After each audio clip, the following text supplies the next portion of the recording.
Hello, Professor. Hello, Professor. Hi, girls. What can I help you with today? We have a project for school that we need help with. We need to talk about 3 different founding fathers of America, and we were wondering if you could give us some information about them. Well, I can do even better. How about you go back in time and meet them? What? Yes! Let's go!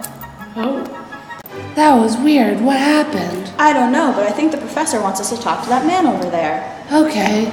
Hello, sir. My name's May, and this is my friend June. Hello, I am George Washington. I was the first president of the United States of America. That's cool. How did you get to do that? Well, I started my life as a worker on my father's plantation. When I was 11, my father died, which means I had to help my mother run the plantation. Later, I became a surveyor, which means I explored the unknown Virginia. It took a lot of hard work and dedication to get where I did. Sounds like you did a lot in your life, but how did you go from being an explorer to being the first president? I fought in the French-Indian War where I proved my worth. This led to me becoming a commanding officer in the Revolutionary War. After we won that war, the people needed a leader, and they chose me.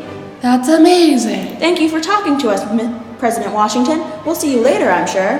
I'll talk to you girls later. Hello, sir. Hello, my name is Thomas Jefferson. I was the primary writer of the Declaration of Independence. Wow! What else did you do? I was the 3rd president of the United States. I was vice president under John Adams, and then I became president after him. That's cool. What did you do as president? In 1803, during my first term, I made the Louisiana Purchase. This was a purchase of 828,000 square miles west of the Mississippi River from France. This was a conflicted decision because it was the first territorial acquisition in the history of our country. Did you do anything else? I was fascinated with exploring out west and the Pacific Coast Line. I wrote a letter to Congress to request $2,500 for the Lewis and Clark expedition. It was during my presidency that they started their journey. Awesome, those are great things. Thank you, President Jefferson, for talking to us. I wonder who else we are meeting. I don't know. Hello, sir. Who are you? What's your name, man? My name is Alexander Hamilton. I'm the first Secretary of the Treasury under President George Washington. During my time as Secretary, I worked on establishing credit for the country, which helped strengthen the government by assuming the debts of the states. I was able to pass this through Congress by making a bargain with Thomas Jefferson. How did you get that job? I worked as George Washington's aide-de-camp during the Revolutionary War. This means that I worked under George Washington as his personal assistant. I dealt with most of the correspondence with George in the Congress. Due to this, I gained the trust of the general, so when he became president, he asked me to join his cabinet. That sounds like a lot of work. Thank you, Mr. Hamilton. Hey look, it's all our new friends. What's going on, guys? We're about to have a debate on whether or not we should intervene in the war between France and England. That sounds interesting. Can we watch? Sure, but it might get a little heated. Especially because Hamilton and I never quite see eye to eye. Okay. Jefferson, you can start us off.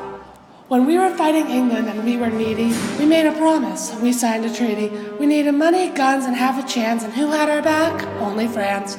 In return, they didn't ask for any land, only a promise that we'd lend a hand, and if they revolted too, that we'd take a stand.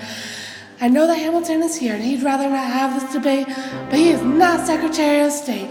He's desperate to rise above his station, and everything he does betrays the ideals of our nation.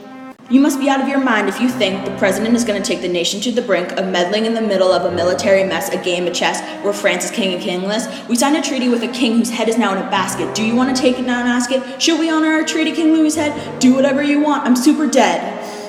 Okay, you guys, that's enough. Behave yourself while our guests are here.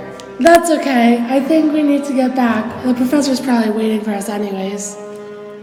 Thank you for teaching us about yourself. Of course. Have a safe trip back.